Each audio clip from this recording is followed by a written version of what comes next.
I'm Susan from Tarjac.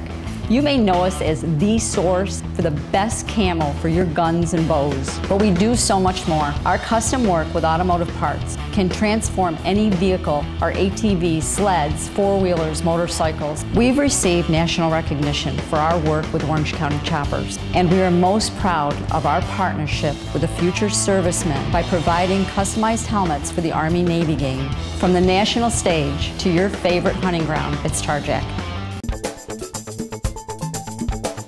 Hello and welcome to this episode of the CNY Business Connection. I'm Jason Weinstein. Coming up on this week's show, a venture capitalist gives you his thoughts on why execution is key, and we'll have some tips from Bob Stesi on how you can improve your business decision making. But we'll begin with the latest in business news from around the area. New York State has taken the first steps down the road of economic recovery, but that recovery has been slow-going and uneven across the regions of the state. That's according to a report issued by New York State Comptroller Thomas DiNapoli. Economic output in all metropolitan areas rebounded in the past year, with Ithaca leading the way, followed by the Mid-Hudson Valley and Buffalo. Best news for the southern tier, home values. Binghamton led the way, with prices in the housing market rebounding by almost 16%. A Syracuse company developing ultraviolet technology to sterilize medical equipment won $50,000 in a business plan competition in Albany. Helios, launched by Syracuse University students, won the $40,000 grand prize in the New York State Business Plan competition at the College of Nanoscale Science and Engineering of the University at Albany. The company also received $10,000 for winning the contest's healthcare track. Another company launched by Syracuse University students, Brooder.com, won $10,000 in the competition services and nonprofit track. Brooder is an aggregated marketplace for unique products, designs, and inventions, according to CNSE. More people are flying in and out of the Greater Binghamton Regional Airport. New first quarter figures show the number of passengers using the airport is up 4.6% over a year ago, and the number of boardings increased for the 13th consecutive month. The growth is credited to Delta Airlines adding a third round-trip flight to Detroit. They have additional seats available in our market, additional lower airfares available in our market, and as a result, more people are using their planes. Plans to renovate the floors are in the works to accommodate the increase of folks at the airport. And getting the economy going is very important to the hundreds of people who got down to business at the Broome County Veterans Memorial Arena for the 24th Annual Greater Binghamton Chamber Business Show. The show kicked off with a ribbon cutting, and more than 100 businesses showcased their trades. The theme of this year's show was Get Connected. It's a message organizers say is more important than ever to local businesses. Today it's who you know and what you know. The trade show here offers you an opportunity to interact with 115, 120 businesses within a 4 or 5 hour time frame. That saves you a lot of time and a lot of money. You make a lot of contacts. In hopes of maximizing businesses' chances of attracting new clients, the show even offered speed networking sessions where people could meet with 20 businesses in 20 minutes. More than 60 New York contractors are pushing for passage of a financing mechanism they say would help homeowners pursue funding for energy-efficient improvements. On-bill financing is a proposal that would allow moderate-income homeowners to access loans for energy improvements with no upfront costs, according to Efficiency First, a Washington, D.C.-based nonprofit trade association. With on-bill financing, the group believes Green Jobs, Green New York, an energy efficiency program the state approved in 2009, could generate $5 billion in third-party investments. It also believes the program could retrofit 1 million homes and business units and create 60,000 jobs across New York in 5 years. What can the mayor of a small Texas town teach this area about hydrofracking? Be cautious is the lesson that Calvin Tillman, mayor of Dish, Texas, brought with him to the Northland. Tillman says his town has been devastated by drilling in the Barnett Shale formation that surrounds his town. The same thing could happen here, says Tillman. We are your future. If you want to see where you're going to be in 10 or 15 years, just come on down and look, because there will be the same sort of scenario here if you don't prevent it. You know, there's a lot of things that can be done to prevent this stuff. There's controls that can be put into place. There's noise abatements. There's things that can be done to make this much less intrusive, and it's a lot easier to do if you do it from the beginning. Tillman says health has been affected and property has been contaminated and destroyed by drilling operations in Dish. He says many of the lower-income people in his town haven't had the resources to fight back. Mayor Tillman's appearance was sponsored by the anti-gas drilling group, NIRAD. Time now for a break, but when we come back, how to improve your business decision making. Is there a more important skill? Well, Bob Stezzi has some tips for you. Plus, a venture capitalist gives you reasons why execution is key.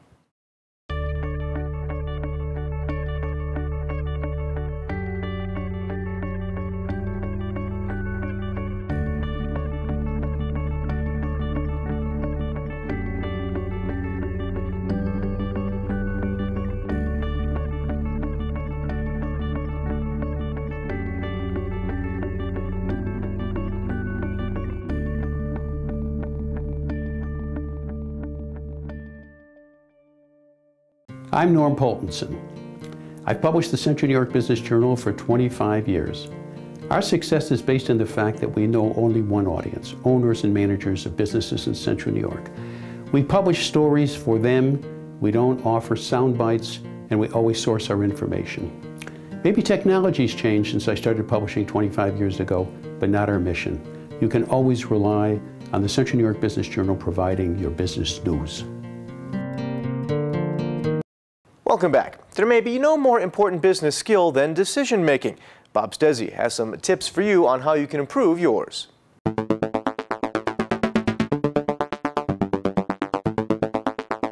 You can't succeed in business unless you have good decision-making skills. And even good decision makers often make decisions that they regret later. So today we're going to talk about some common decision-making mistakes to avoid and some tips on how to make good business decisions. One of the mistakes that people commonly make is to rely too much on expert information. The experts have some good information to offer, but we also have to use our own judgment because sometimes their information doesn't work in our organization or in our situations. Another problem is underestimating the value of expert information. If you go about making decisions without doing any research, you may not have enough information to make a good decision. Another problem is when people second-guess their decisions. Sometimes they second-guess and hesitate to the point where they don't actually put the decision into action. Another mistake that people often make is to ignore their instincts or gut feelings about a decision. Daniel Goleman, a pioneer in the area of emotional intelligence, researched successful entrepreneurs. He found that every single one of them made decisions based on not just the facts at hand, but also their gut feelings. So let's not reject our instincts and gut feelings. They're important information. All right, let's break down the process of decision making and look at the steps involved in making a sound decision. Number one, define your decision in specific terms. Make sure we understand what the decision is, what the risks are, and what is the value to the organization if we make the right decision. The second step is to brainstorm alternatives before we do research.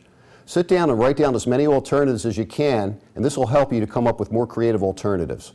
Step number three is to do some actual research and get expert information. Add as many alternatives based on that research as you can. Step number four, now that you have a good list of alternatives, make sure that you research the specifics. Look at each one of them and try to determine the feasibility and what are the possible obstacles that you might encounter for each one. Number five is to do a thorough evaluation of each alternative. What are the plus and minuses of each one? Determine the value of each alternative. Number six is where we want you to visualize the outcomes. This is where you get your gut feeling or instinct about how well you think each one of the alternatives will work for you. Step number seven is the reality check. Now that you know how you feel about each alternative, let's take a look at the facts and bounce them off of the feelings that you have about each alternative. Number eight is to make your selection. Now that you've seen your different alternatives, how you feel about them, and the feasibility of each one, make the call and determine which alternative you're going to use. Step number nine is to take action. Again, don't second guess yourself. If you've done a good job of researching, getting the facts together, and bouncing them against your feelings, make the call and put your decision into action. Step number 10 is to review the outcomes. See how well your decision is working. There's a very good chance that you'll have to make adjustments along the way, and sometimes, let's face it, we've chosen the wrong decision. We need to change our minds and go through the decision process again. If you'd like an in-house workshop on how you can improve the decision-making process in your organization, please go to stezzitraining.com. Thank you.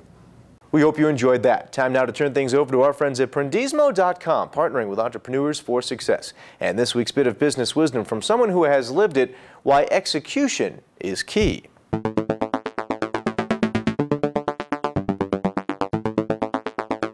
Do I think that the personal interaction importance will ever go away? No. Do I think that the ability to execute will ever go away? No.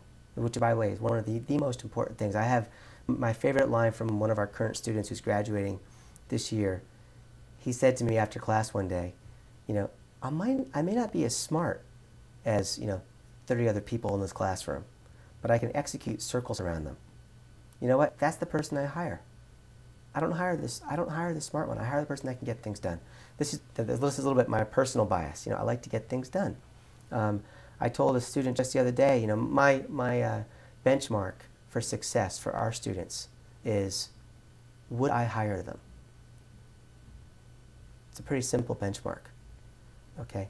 And, I said to this one student, a different student, I said to her just the other day, I said, congratulations on pulling off that event. You did a great job. And by the way, my benchmark for whether I think it was successful is, would I hire you? And the answer is yes. And she was just delighted. I mean, she's going to work for some investment bank, I think, but she was just delighted. And that type of person doesn't have to be the most technology savvy person, and that person's just got to get their, got to have good skills, got to motivate your team. I mean, can you motivate a team with a piece of technology? You might be able to help. It might help, but it's not going to replace, in my view, the importance of interpersonal interaction. And I don't see students in class texting. I don't have that problem at all. I'd probably just kick them out if they did it.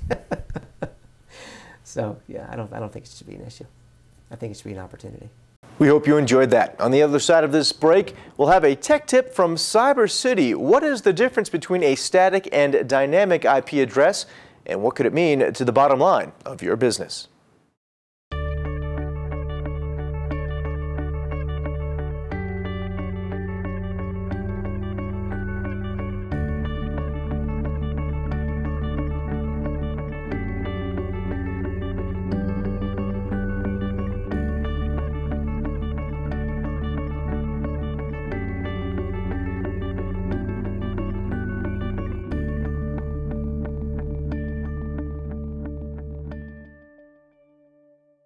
I'm Norm Poltenson. I've published the Central New York Business Journal for 25 years. Our success is based on the fact that we know only one audience, owners and managers of businesses in Central New York. We publish stories for them, we don't offer sound bites, and we always source our information. Maybe technology's changed since I started publishing 25 years ago, but not our mission. You can always rely on the Central New York Business Journal providing your business news. Welcome back. We'll finish things off right now with a tech tip from Cyber City. What is the difference between a static and dynamic IP address, and what could it mean to the bottom line of your business? Hello, my name is Debbie Morris, Account Manager at Cyber City, a division of Bluestorm Technologies. As a business owner, your online focus is keeping your website updated and making sure that your email works without any issues. It's likely that you leave your website and email hosting to a third party, and unless a problem occurs, it should function transparently to your daily operations. However, recent changes by internet service providers have caused some issues for business email and their associated websites and e-commerce business. One of the biggest problems has been that regular email exchanges from known associates are suddenly being blocked because the sender's IP address is not being recognized. The solution depends on whether your hosting package is assigned a dynamic or static IP. This is a good time to do a review to see if your business is ready to move to a static IP. Many small businesses are using solutions that have dynamic IP addresses. An IP address is used to direct the traffic of the internet backbone and mapping it to your domain name. Dynamic IP addresses have always been a good, low-cost alternative for a company building their online presence. However, sharing a dynamic IP also comes with some risk. First, there are service disruptions caused by the need to renew IP addresses from the shared pool of available addresses. Also, there is the threat that your business can be flagged as a spammer if your IP gets reset to an IP address that was once used to send spam emails. If your domain is ever flagged, it can be an expensive process of time, effort, and money to have your name cleared from the blacklist. As the sole user of a static IP, you are protected from possible service disruptions caused by issues in renewing a dynamic IP and by having your domain associated with the illegal activities of other users. A static IP also provides additional benefits for a growing business if you are looking to set up a VPN or want to manage your own secured e-commerce store. More on static IP versus dynamic IP can be found on the hosting page at cybercity.com. Feel free to contact me or your CyberCity account manager to arrange for a discussion and understand the options available for your business. And that does it for this episode of the CNY Business Connection. Thank you very much for joining us. Until next time, I'm Jason Weinstein. Have a good one.